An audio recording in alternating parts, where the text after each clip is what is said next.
ማንቸስተር ሲቲ የውድድር ዘመኑን ያለ ፔፕ ጋርዲዮላ ይጀምራል።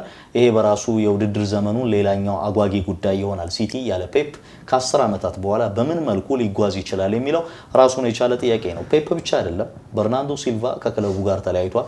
ጆን ስቶንስ ከትላንትና በስቲያ ከክለቡ ጋር መለያየቱ እውን ሆኗል። ወደ ኢንተር ሚላን ማምራቱ ተረጋግጧል። ቀጣዩ ተረኛ ደግሞ ሮድሪ ነው እየተባለ ይገኛል። ሮድሪ የሚለቅ ከሆነ ብዙዎች እንደሚሉት ሁለት ፔፕ ጋርዲዮላን እንደማጣት ነው። የቡድኑ የዋና አሰልጣኝ የማይተካው ፔፕ ለቋል።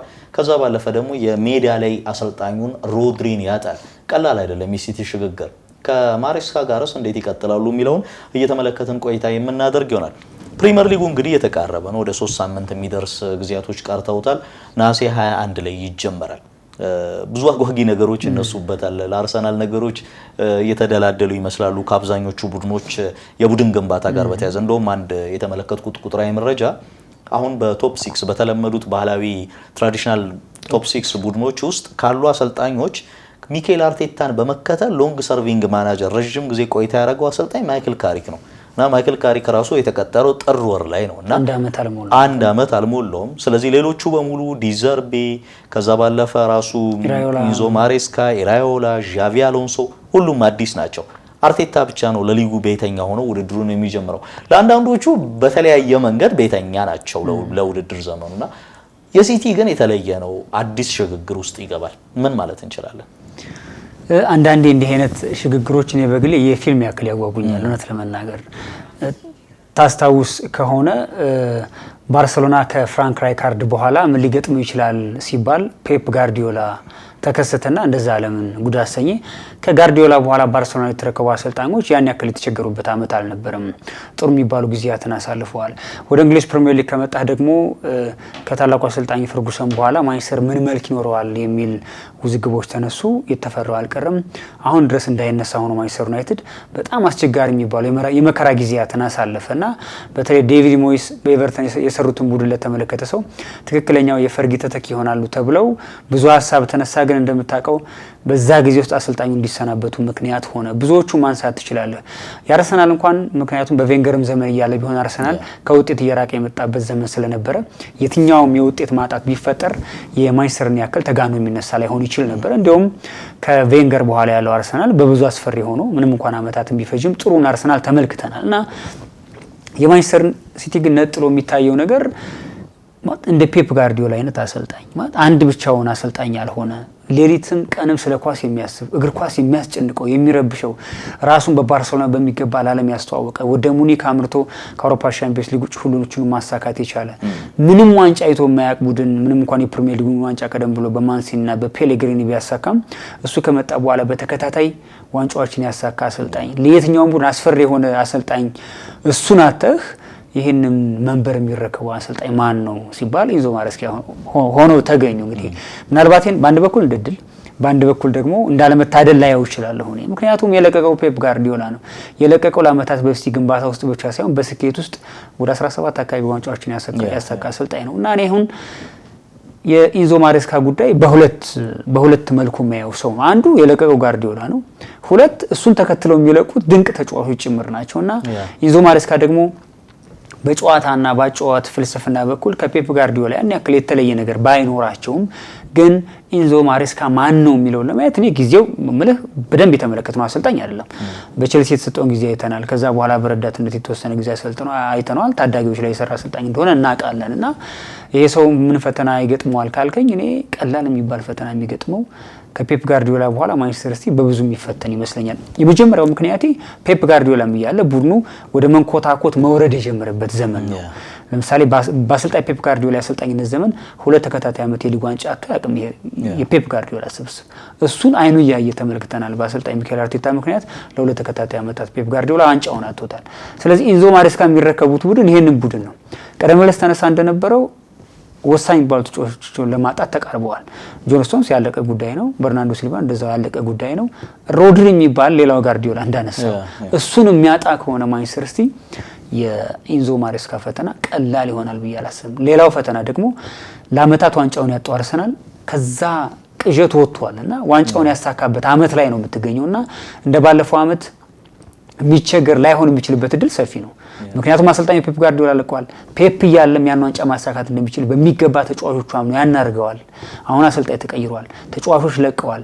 አርሰናል በተጫዋች እየተጠናከረ ነው። አርሰናል ብቻ አይደለም ሌሎች ቡድኖች በዛ ልክ እየተጠናከሩ ነውና ከፔፕ ጋርዲዮላ በኋላ የማንቸስተር ሲቲ ህይወት እንዲሁ በመደላደል የሚታይ ላይሆን እንደሚችል በግሌ እገምታለሁ። የትኛውም አሰልጣኝን መተካት በእግር ኳስ በጣም ከባድ ነው። በተለይ ረጅም ጊዜ ስኬትን አንድ ክለብ ውስጥ ላስለመዱ አሰልጣኞች አስቸጋሪ ነው። ለማንቸስተር ዩናይትድ አሁንም ከረጅም አመታት በኋላ 2013 በኋላ ደጋግመን ሰር አሌክስ ፈርጉሰን እንድናወራ የሚያደርገን ሰር አሌክስ ክለቡን ሲለቁ ዋንጫ ሰጥተውት ነው የለቀቁት። ቡድኑ ዋንጫ ለማንሳት ዝግጁ ነበር? እርግጠኛ አይደለሁኝ። ምክንያቱም ያ ቡድን በራሱ የሰር አሌክስ ፈርጉሰን ሜንታሊቲ ከፍ አድርጎት በሳቸው ጥረት ወደ ዋንጫ የተሸጋገረ ቡድን እንጂ የተጠገነም ቡድን ነበር። ክፍተቱ ብዙ ነበር። ለምሳሌ በየጌሙ በትንሹ በአማካይ 2 ጎሎች የሚቆጠሩበት ግን በሮቪን ቫን ፐርሲ አስደናቂ ኳሊቲ ግቦችን እያስቆጠረ ጨዋታዎችን የሚያሸንፍ ስኮልስ ተመልሰው ዳግም በሚገባ አንዳንዶቹን ጨዋታዎች ስትመለከት ያ ቡድን ከፉላም ጨዋታ ጀምሮ የመጀመሪያው ጨዋታ ኤቨርተን ጌም ነበር። ሮቪን ቫን ፐርሲ ከ70 ደቂቃ በኋላ የገባበት ጨዋታና ያን ጨዋታ ስትመለከት ዩናይትድ በሽንፈት ነበር ያጠናቀቀው። ግን ተከታታይ ጌም ከፉላም 3-2 ነው ያለቀው። ሮቪን ቫን ፐርሲ ግብ አስቆጥሯል። ዩናይትድ 2 ጎል ተቆጥሮበታል። ከሊቨርፑል ከሳውዝሃምፕተን ዩናይትድ በትንሹ 2 ጎል ይቆጠርበት ነበር። ተከላካይ ክፍሉ አርጅቷል። ሪዮ ፈርዲናንድ፣ ኤቭራ ከ30 ዓመት በላይ ነበሩ። ከሲቲ ጋር በተያያዘ ግን ለየት ያለ ምልከታ ያለኝ እኔ በግሌ ምክንያቱም ፔፕን መተካት በራሱ በጣም ከባድ ነገር ነው። ምክንያቱም እንደ ፔፕ ያለ አሰልጣኝ ዝም ብለ በተለያየ ጊዜያቶች ውስጥ በ20 እና በ30 ዓመት ውስጥ መፍጠር አይቻልም።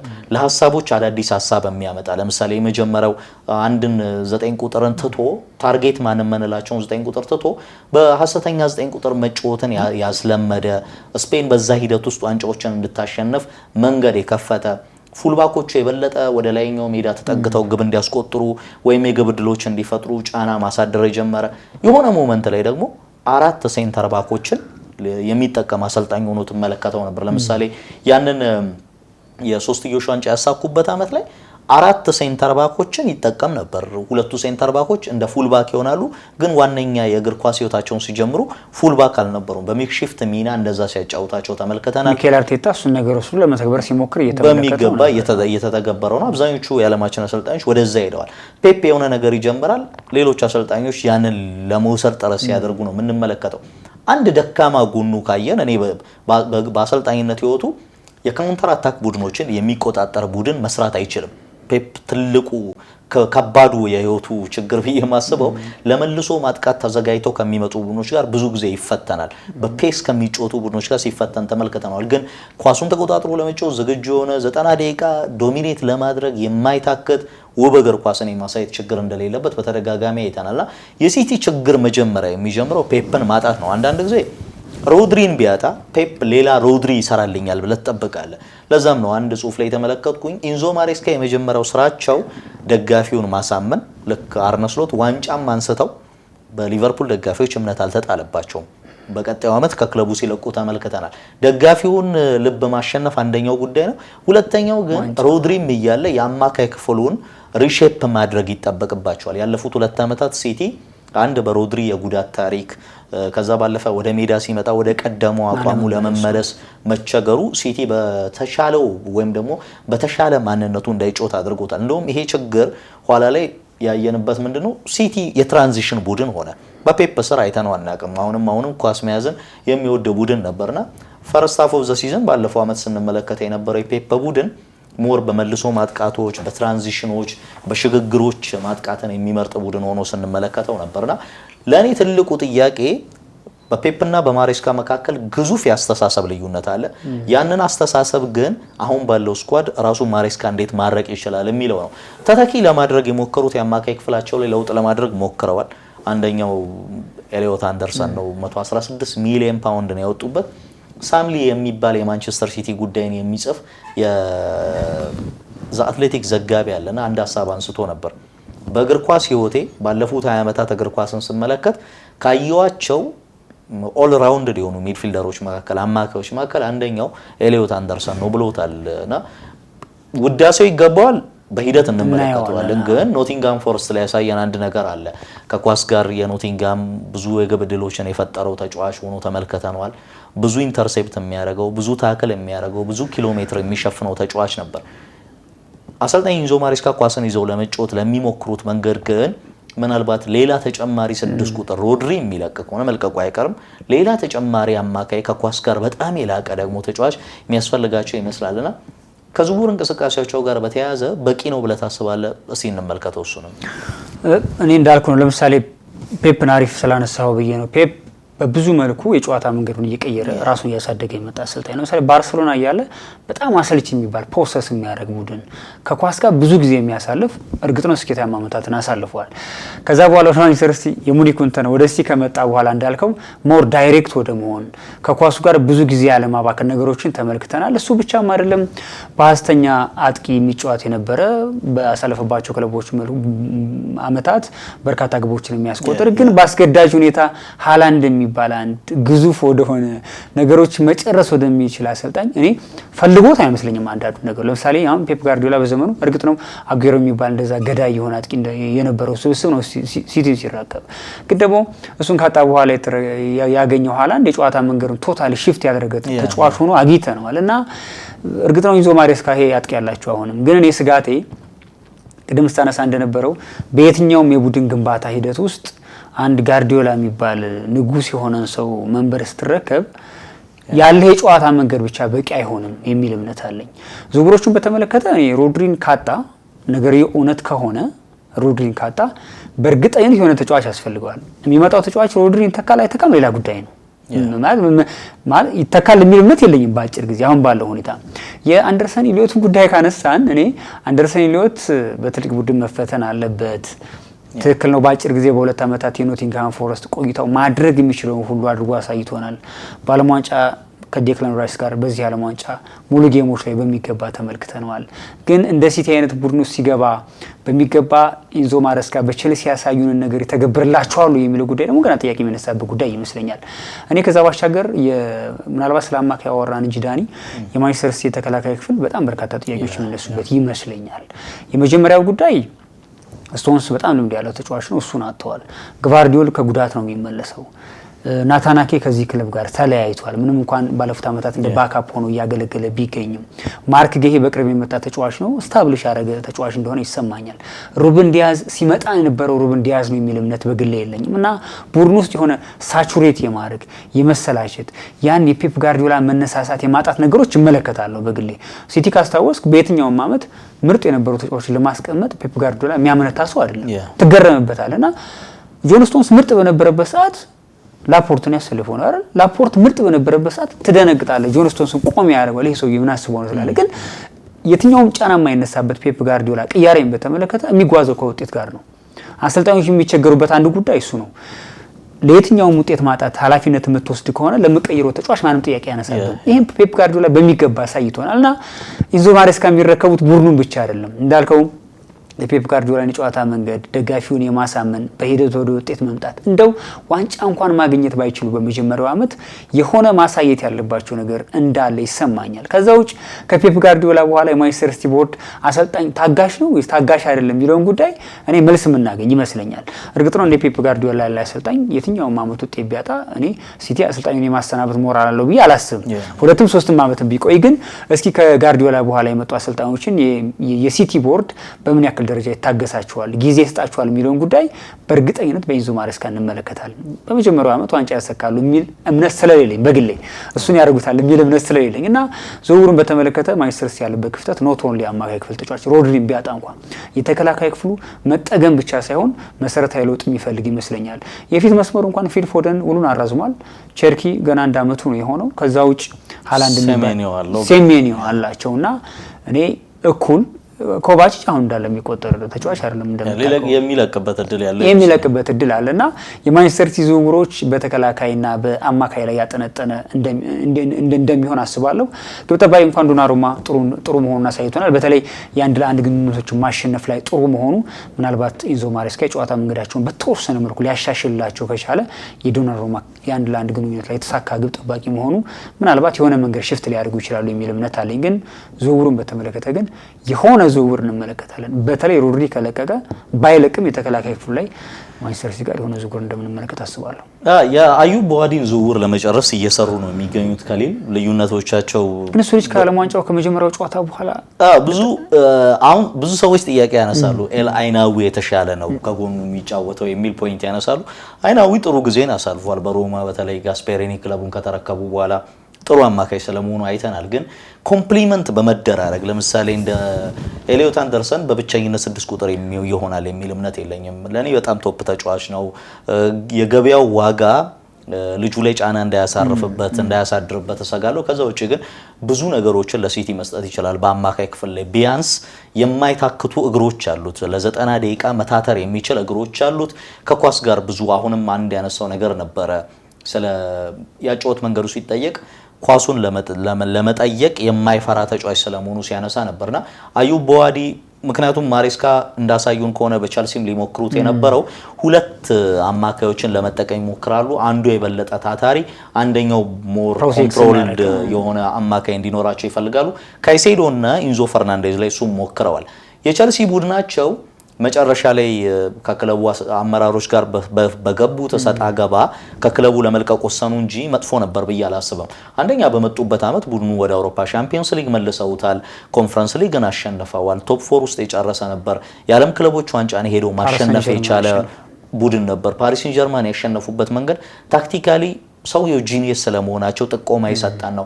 ከሌስተር ሲቲ ለመጣ አሰልጣኝ በቸልሲ ባለፉት 5 አመታት ውስጥ ከመጡት አሰልጣኞች ሁሉ ምርጡ አሰልጣኝ ስለመሆናቸውና የለቀቁበትን መንገድ ስትመለከት ቡድኑ ቶፕ 4 ውስጥ ነበር። በሆነ ሞመንቶች ላይ ከክለቡ አመራሮች ጋር መቃቃር ውስጥ እስኪገቡ ድረስ ኢንዞ ማሬስካ አርሰናልን ተከትለው በሊጉ ደረጃ ሰንጠረዥ 2ኛ ደረጃ ላይ መሪነትም የመምጣት እድሎች ነበራቸውና ኢንዞ ማሬስካ ሙሉ ለሙሉ ይሄ ወሽድ የሆኑ አሰልጣኝ ላይሆኑ ይችላሉ የሚል ፍራቻ የለኝም እኔ። ምክንያቱም የማንቸስተር ሲቲን ያለፉት በተለይ ወደ ፓወር ሃውስነት የተቀየሩበትን ሞመንቶች ከተመለከተን ከ2011 ጀምሮ 2008 ነው በእርግጥ የተያዙት በአቡዳቢ ከበርቴዎች ዘንድ። ነገር ግን የበለጠ ወደ ስኬት የመጡበትን የመጀመሪያ ዋንጫዎችን ለማሸነፍ መንደርደር የጀመሩት ወደ ቶፕ 5 መምጣት የጀመሩት 2011 ላይ ነበር። ከ2011 ጀምሮ የሲቲ ማንነት የሚገለጸው በየትኛውም አሰልጣኝ ዋንጫ ያነሳል። እንደ ፔፕ ጋርዲዮላ ዶሚኔት ላይ ያደርጉ ይችላሉ። ማንቺኒ የፕሪሚየር ሊጉን ዋንጫ ፈርጉሰን እያለ ነጥቀዋል። ከዛ ባለፈ ፔሌግሪኒ መጥተው ዋንጫ አንስተዋል። ፔሌግሪኒ በሪያል ማድሪድ ያልተሳካላቸው ከፔፕ ጋርዲዮላው ባርሴሎና ጋር መፎካከር ተስሟቸው ነው የለቀቁት። የሚገርመው ያ ቡድን እንኳን ከ95 ነጥብ በላይ የሰበሰበ ቡድን ነበር ከፔፕ ጋርዲዮላ ጋር የተፎካከረው የሪያል ማድሪድ ቡድን። እሳቸው መጥተው ይሄን አሳክተዋል። አንድ ጥሩ ነገሩ ሲቲ ገንዘብ ያወጣል፣ ተጫዋቾች ይለቃል። የአካዳሚው ሽያጮቹ በጣም አስገራሚ ናቸው። ባለፉት ጥቂት ዓመታት ኔት ስፔንዳቸው ጥሩ ከሚባሉ ክለቦች መካከል አንዱ ነው። ፕላስ ደግሞ ለአሰልጣኞቹ ምቹ የሆኑ ስነ ምህዳሮችን የመፍጠር ችግር የለበትም። ለዚህ ምቹ የሆኑ የአመራር ክፍል እንዳለው በተደጋጋሚ አይተናል። ሁጎ ቪያናም ያንን የሚያስቀጥል ይመስለኛል። ለምሳሌ እንኳን ብንመለከት ከማንቺኒ በኋላ ማንቺኒ በአጉዌሮ ባላቶሊ እንዲሁም ደግሞ ከዛ ባለፈ ኤደን ዤኮን መውሰድ እንችላለን። ልክ የነሱ ዘመን አበቃ።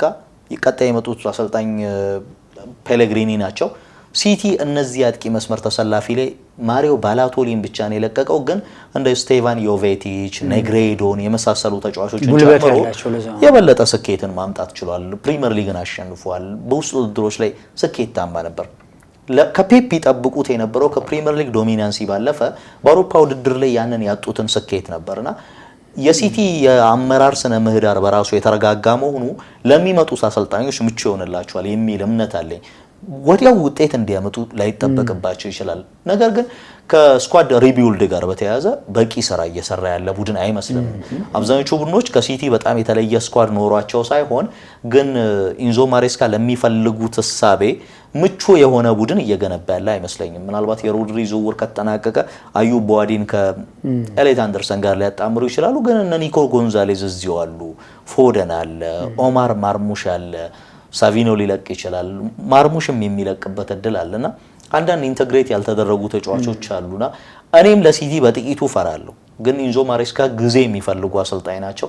ምናልባት 2-3 አመት እንደነ አርቴታ የሚያገኙ ከሆነ የተሻለ ሲቲን ለመገንባት እድል የሚያገኙበት አማራጭ ያላቸው ይመስለኛል። ልክ ሲቲ ጋርዲዮላ ሲመጣ ለጋርዲዮላ ምቹ መንገድ ፈጥሯል አይደለ? 2016 ላይ ያ ቡድን እኮ አራተኛ ደረጃን ይዞ ነው የጨረሰው። ብዙ ጎሎች ያ በጣም አስቸጋሪ ነበርና ግን በቀጣይ ዓመት የተከላካይ ክፍሉን ሙሉ ነው የቀየሩለት። የግብ ጠባቂውን አንድ ዓመት ክላውዲዮ ብራቮ ነበር አልሆነ። በቀጣይ ዓመት ኤደርሰንን አመጥተዋል። ለፔፕ ኤክስፐሪመንት ያልሰራውን ተጫዋች በመሸኘት ወይም ወደ ተቀያሪ ወንበር በማውረድ አዲስ ተጫዋች ያመጡ ነበርና ምናልባት የሲቲ አመራር ኳሊቲ የኢንዞ ማሬስካን አቅም በደንብ አጉልቶ ለማሳየት እድል ይሰጣቸው ይችላል የሚል እምነት አለኝ። ምናልባት እኔ ጥያቄ ካነሳው ማነሳው ፔፕ ጋርዲዮላ የቡድን ሽግግሩን በስቲ ያሳለፈበትና ኢንዞ ማሬስካ የሚገጥማቸው ፈተና ትንሽ ልዩነት ያለ ይመስለኛል። ካስታወስክ ፔፕ ጋርዲዮላ እንደመጣ አራተኛ ሆኖ ጨረሰ። ከዛ በኋላ በቀጥታ የፕሪሚየር ሊግ ዋንጫ አሳጋ። ግን ያ ዘመን ፔፕ ጋርዲዮላ ወደ ዋንጫ የመጣበት ዘመን ምናልባት በተፎካካሪነት ካነሳው እሱን ከጊዜ በኋላ ሊቨርፑል ብቻ ክስተት ሆኖ የነበረበት ዘመን ነው። ማንቸስተር ዩናይትድ በዛ ልክ የሚገዳደረው ቡድን አልነበረም። አርሰናል ገና አንዱን ቦታ በቬንገር ገና ችግር ውስጥ ያለ ቡድን ነበረ። ቸልሲም በመምጣት በመሄድ ዋንጫ የማግኘት የማጣት እንዴት ውስጥ የነበረ ቡድን ነውና ያ ዘመን ለፔፕ ጋርዲዮላ በጣም የተመቸው ዘመን እንደሆነ አስባለሁ። ይሄ ማለት የጋርዲዮላን ስራ ለማሳነስ ወይም ሂደቶቹን ለመረበሽ ምናምን አይደለም። ግን ያኛው ጊዜ ከዚህ ይለያል። ኢንዞ ማሬስካ ይሄን ቡድን የተረከቡበት ጊዜ ግን ትንሽ ፈታኝ የሚያደርገው በተለይ ቢግ ፎር ወይ ቢግ ሲክስ የምንላቸው ቡድኖች በጣም የተቀራረበ ኳሊቲ ላይ የሚገኙበት እንዳልኩ ተገዳዳሪዎቹ ቀላል የሚባሉ አሁን የጃቢ አሎንሶን ቼልሲ ብታነሳ የትኛው ቦታ ላይ ክፍተት ልታገኝበት ትችላለህ? ወጣት አሰልጣኝ ነው። ራሱን በሚገባ የፊሎሶፊ ችግር ያለበት አሰልጣኝ አይደለም። ከሊቨርፑል ጋር ስኬታማ ጊዜ አሳልፏል። ወደ ማድሪድ ሄዶ ጥሩ የሚባል ጅምር አሳይቷል። እንደው ከክለቡ የተለያየበት መንገድ ለብዙዎቻችን ግርምትን የሚፈጥር ቢሆንም አንዶኒ ኢራዮላ ምንም እንኳን አሁንም የኋለኛው ዲፓርትመንት ላይ የሚነሱ ጥያቄዎች ቢኖሩም በቦርንማውዝ ራሳቸውን አሳይቷል። ግን የአቬሬጅ ቡድን አሰልጣኝ አለመሆናቸውን ለማስመስከር ሌላ ጊዜ ቢያስፈልጋቸውም ቀላል የሚባል ቡድን ያለበት ጊዜ አይደለም። አርሰናል የረጅም ጊዜ ጥያቄውን መልሶ የነበረው ቡድን ላይ ሌላ ተጨማሪ ኳሊቲ እየጨመረ ያለ ቡድን ነው። ቶትንሃም ስፐር ከመውረድ አደጋ ከወጣ በኋላ የሚያስፈርማቸውን ተጫዋቾች ያቸውና ያኛው ፔፕ ጋርዲዮላ የተረከበው ሲቲና ኢንዞ ይሄን ቡድን የተረከቡበት መንገድ ትንሽ ልዩነት መኖሩ የቤት ስራቸውን ፈታኝ ያደርግባቸዋል የሚል እምነት ይኖረኛል። ከዛ ውጭ ልክ እንደዛቸው ሁሉ ስታብሊሽ ማድረግ የሚፈልጉ አሰልጣኞች ያሉበት ጊዜ ነው ይሄ። ለምሳሌ ጃቢ አሎንሶን ብትወስደው ከማድሪድ ቁጭት የመጣ አሰልጣኝ ነው። የተጫዋች ልክ የሲቲ ሰዎች ተጫዋች ማስፈረም የሚፈልጉትን ያክል የቼልሲ ሰዎች ነፃነት ሰጥቶ ተጫዋቹን ያስፈርም ያለበት ጊዜ ነው። ቶትንሃም እንደዛው ነው። ማንቸስተር ዩናይትድ ምናልባት ትንሽ ጥያቄ ታነሳለህ። ዝውውር ላይ ገና በንቃት እየተሳተፈ አይደለም። ምናልባት በሂደት የሚጨርሳቸው ነገሮች ሊኖሩ ይችላሉ። ግን ካሪክም ምናልባት የማንቸስተር ዩናይትድን የ15 እና የ14 ዓመታት ጥያቄዎች ቢያንስ መስመር ለማስያዝ ቢያንስ የሆነ ሲስተም ለማሳየት ጥረት እያደረገ ያለ አሰልጣኝ ያለበት ጊዜ ነውና ይሄ የፊሎሶፊ የጨዋታ መንገድ መለየት ላይ ችግር ያለባቸው አሰልጣኞች ያሉበት ሊግ አይደለም። ያኔ ለምሳሌ ቬንገር የምታነሳው የሆነ የጨዋታ መንገድ ያላቸው ጥያቄ የምነሳበት ነው። ጊዜው ያለፈበት የሆነ የመጣበት ዘመን ነው። ማንቸስተር ዩናይትድ ከሆኑ ሰዎች ጋር ተለያይቷል። ሊቨርፑል ከክሎፕ በኋላ ህይወት የሰመረበት ጊዜ ነው። አንደኛው ተፎካካሪ እሱ ነውና ምናልባት የመጡበት ዘመን የኢንዞ ማሬስካን የስራ ሁኔታ ትንሽ ነገሩን ፈታኝ የሚያደርግባቸው ይመስለኛል። ግን በእርግጠኝነት መናገር የሚቻለው ሮድሪ የሚባል ድንቅ ተጫዋች ያን ዓለም ዋንጫ ላይ እንደዛ የሰራ ተጫዋች ካጡ በእርግጠኝነት እንዳልከው ምናልባት አዩብ ዋዲን ካልሆነም ሌላ ሰርፕራይዝ መሀል ቦታ ላይ ተጫዋች ልንመለከት እንችላለን የሚል ግምት ይኖረኛል። ፈተናዎቹ ግን እንዳልኩ ቀላል አይደሉም። እድልም ግን አላቸው። እድሉ የሚሆነው ምንድነው? ብዙ ቡድኖች ሽግግር ውስጥ መሆናቸው በራሱ ለኢንዞ ማሬስካ የሚሰጣቸው ሌላኛው እድል ነው። ቼልሲንም ማንሳው፣ ሊቨርፑልም ማንሳው፣ ማንቸስተር ዩናይትድ፣ ቶትንሃም ብታነሳ እነዚህ ቡድኖች ሽግግር ላይ ያሉ ቡድኖች ናቸውና በሆነ ቀዳዳ በሆነ መንገድ እንደው የአርነ ስሎት እንደ ምሳሌ ላይቀርብ ይችላል ዋንጫውን ያነሱበት መንገድና በሆነ መንገድ በሆነ ቀዳዳ ሰርፕራይዝ የሚያደርጉን ከሆነ ኢንዞ ማሬስካን በሚገባ ልንመለከታቸው እንችላለን። ከነዚህ ካነሳናቸው ጉዳዮች ውጭ ያሉት መመዘኛዎች ሁሉ ግን በፈተናዎች የተሞሉ ጉዞዎች ሊሆኑ እንደሚችሉ መገመት ለብዙ ሰው በጣም ቀላሉና የሚተነበየው መንገድ እሱ ይመስለኛል። ከአርሰናል ውጪ ለአብዛኞቹ የሊጉ ቡድኖች አብዛኛው ቦታ ክፍት ይመስላል። 13 አሰልጣኞች አንድ ዓመት አልሞላቸውም። 7 አሰልጣኞች ብቻ ነው። እያንዳንዱ አሁን ለምሳሌ ቶፕ 6 ላይ ብቻ ሳይሆን ቶፕ 10 ላይ ባለፉት አመታት ባየናቸው ቦታዎች ላይ ክሪስታል ፓላስ ኦሊቨር ግላስነርን ከዛ ባለፈ ከብራይተን ውጭ ያሉትን ቦታዎች ብንመለከት ቦርንመዝ ለውጥ አድርጓል። ማርኮ ሮዘን ቀጥሯል። ኖቲንጋም ፎረስት ለውጥ አድርጓል። ኦሊቨር ግላስነርን እሳቸው ኖቲንጋሞች ቀጥረዋል። በተመሳሳይ ክሪስታል ፓላስ ላይ ሌላ ለውጥ አድርጓል። ኒውካስል ራሱ ትላንትና ሰምተነዋል ይሄንን ጉዳይ ማቲያስ የሳይሌን ይቀጥራል ተብሎ ይጠበቃል። በቅርብ ዛሬ ስፔን ከቡሩን ይቀላቀላሉ ተብሏል። የኤዥያ ሻምፒዮንስ ሊግን በቅርብ ዓመታት አልአህሊን ይዘው ሲያነሱ ተመልክተናል እና ሂላል አልናስር ዋንጫውን ያነሳሉ ተብሎ ሲጠበቁ ሌላኛው የፒአይኤፍ ኢንቨስትመንት ግሩፕ ዋንጫ እንዲያነሳ አድርገዋል። ጥሩ የፕሬሲንግ ፓተርን ያለው ቡድን በሳልስበርግ ሰርተው አሳይተውናልና በቶማስ ቱኸል ስር ያደጉ ሰው ናቸው። ምን አይነት አቀራረብ ይኖራቸዋል የሚለው የሚጠበቅ ነውና ከወትሮ በተለየ ምናልባት ለኔ ከ2016 ፔፕ ከመጣበት አመት በኋላ ሊጉ ክፍት ይመስላል። ምክንያቱም 2016 ፔፕ የመጀመሪያ አመቱ ነው በሲቲ ቤት፣ ሞሪኒዮ ማንቸስተር ዩናይትድ ቤት የመጀመሪያ አመቱ ነው። ከዛ ባለፈ አንቶኒዮ ኮንቴ የመጀመሪያ አመታቸውን እየጀመሩ የነበሩበት አመት ነበር። የበለጠ ተገማች የነበረው ስቴብል ይመስል የነበረው ቡድን አርሰናል ነበር በወቅቱም የነበረውና ነገር ግን አርሰናል ወደ ዋንጫ አሸናፊነት የተቀየረ ቡድን አልነበረም። እንደውም እናስታውሳለን ያን የውድድር ዘመን ቸልሲ ዋንጫውን ሲያነሳ ከፕሪሚየር ሊግ የመጀመሪያ 3 ጨዋታዎች መካከል በአንዱ የተሸነፈው በአርሰናል ነበር 3-0 እንደዛ ደካማ ተከላካይ አስደንጋጭ ነበር በሚገባ ከዛ ነው ከአራት ተከላካይ ሲስተማቸውን ወደ 3 ተከላካይ ቀይረው በተከታታይ 14 ጨዋታዎች ሳይሸነፉ ተጉዘው የአንቶኒዮ ኮንቴ ቡድን ዋንጫ ያነሳው። ሁሉም ቡድን ሽግግር ላይ ነበር በዛ አመት ሌስተር ዋንጫውን ከበላ በኋላ የመጣው አመት ላይ ማለት ነው። ኢቨን ቶተንሃም ራሱ አዲስ ቡድን ለመገንባት ጥረት ያደርግ ነበር በማውሪሲዮ ፖቼቲኖ ስርና ከነዛ ሂደቶች በኋላ ምናልባት ፕሪሚየር ሊጉ በአዳዲስ መልክ በአዳዲስ እግር ኳሳዊ ሐሳቤ በአዳዲስ ነገሮች ሊመለስ የሚችለው ወይም ደግሞ ክፍት ፉክክር ሊታይበት የሚችልበት አመት ይሄኛው ይመስላል። አንድ እርግጠኛ ሆነን የምንናገረው ነገር ግን ምናልባት በዚህ ሂደት ውስጥ ምቾት ላይ ሊቀመጥ የሚችለው ቡድን አርሰናል ይመስላል። ዋንጫውን አንስተዋል። ያንን ዋንጫ ያለ ማንሳት የሜንታሊቲ ችግር ቀርፎ የሚመጡበት አመት ነው።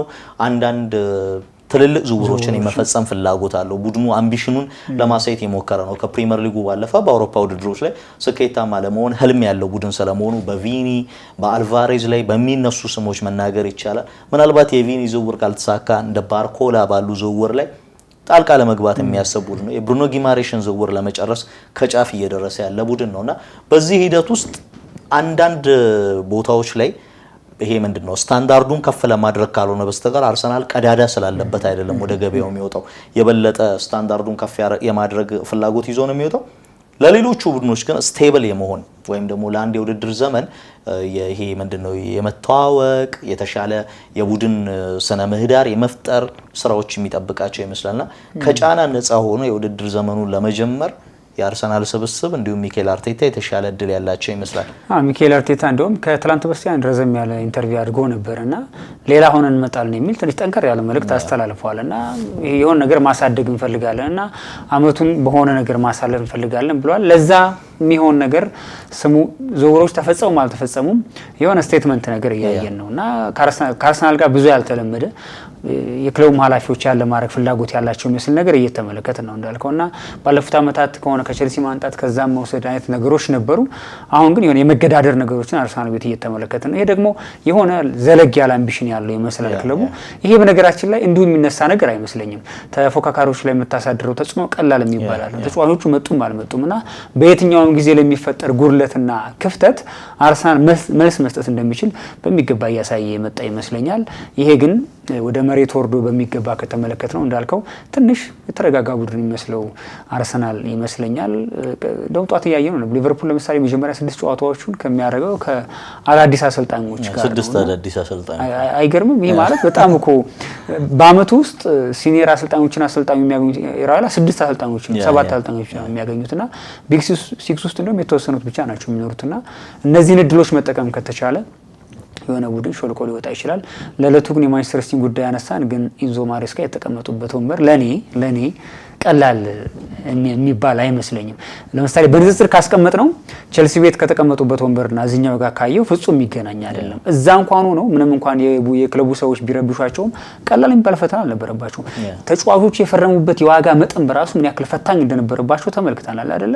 በቀይ ካርድ የታጀበ ጊዜ ነበር ያሳለፉት። እያንዳንዱ ተጫዋች ኢጎዎች ነበሩ ተመልክተናል። ሲቲ ቤት ያለ እንመለከት እንችላለን። ግን ደግሞ ከውጤት ማጣትና ጋርዲዮላን ከማጣት ጋር ተያይዞ የሚመጡ ሌሎች የሌሎች አክፍል ጣጣዎች አለመፈጠራቸው መኖራቸውን እርግጠኛ መሆን አይቻልም። አሰልጣኙ እኒህን ጉዳዮች ማኔጅ የሚያደርጉበት የሚፈቱበት መንገድ ከነ ችግሮቻቸው ወደ ውጤት የሚመጡበት መንገድ የአሰልጣኙ ብስለትና ትልቅነት ለማየት የምንሞክርበት ጊዜ ይመስለኛል። ፈተናዎቹ ግን እንዳሉ ቀላል የሚሆኑ አይመስለኝም። ስኬታማ ሆኖ ለመጡ ቡድኖች ውስጥ የሚቀጠሩ አሰልጣኞች እንደ እሳት የሚፋጅ ወንበር ላይ መቀመጣቸው የሚቀር አይሆንም። ግን አሰልጣኝ ኢንዞ ማሬስካ ያንን እሳት እንዴት ያልፉታል የሚለው የሚጠበቅ ጉዳይ ነው። በእንዲህ አይነት ወንበር ላይ ተቀምጠው የተሳካላቸው አሰልጣኞች ጥቂት ናቸው። ዴል ቦስኬ ማድሪድን ከለቀቁ በኋላ ለረጅም ዓመታት ማድሪድ ያሰልጣኝ ያለ እስኪል ድረስ ብዙ ሲፈተን ተመልክተናል። ከአሰልጣኝ ሰር አሌክስ ፈርጉሰን በኋላ ወደ ማንቸስተር ዩናይትድ የመጡ ሰዎች የቀደመ ዝናቸውን እንኳን ጠፍቶባቸው ሲመለሱ የተመለከትንበት አጋጣሚ አለ። ሲቲስ ከፔፕ ጋርዲዮላ በኋላ ወንበሩ ለሌሎች አሰልጣኞች አመቺ ይሆናል ወይስ እንደ ሌሎቹ ዘመን አሰልጣኞች ሁሉ ወንበሩ እንደ እሳት የሚፋጅ ይሆናል የሚለው የሚጠበቅ ጉዳይ ነው። ማንቸስተር ሲቲን በዓለም አቀፍ ጉዳያችን ከፔፕ ጋርዲዮላ በኋላ ህይወት እንዴት ሊቀጥል ይችላል በዜጎቹ ቤት የሚለውን ለመመልከት ወደድን። የኢንዞ ማሬስካን፣ የክለቦቻቸውን ፈራሚዎች እንዲሁም ደግሞ በስብስብ ውስጥ ስላሉ ጉዳዮችም ተመለከትን። ከሀገር ውስጥ ደግሞ የኢትዮጵያ እግር ኳስ ፌዴሬሽን ፕሬዝዳንታዊ ምርጫ ላይ ያሉ ጉዳዮችን በስፋት ለመዳሰስ ሞክረናል። የሀገሬ ስፖርት የዕለቱ ቆይታ እዚህ ላይ ያበቃል። አብራችሁን ስለነበራችሁ እጅግ አድርገን እናመሰግናለን። ዳንኤል መምሩና አንተነህ ሲሳይ ከመላው ስቱዲዮ ባለሙያዎች ጋር በመሆን የጋራ ቆይታ አደረገን። ከቀሪ የሀገሬ ቴሌቪዥን ፕሮግራሞች ጋር መልካም ጊዜ ተመኘንላችሁ። ሰላም።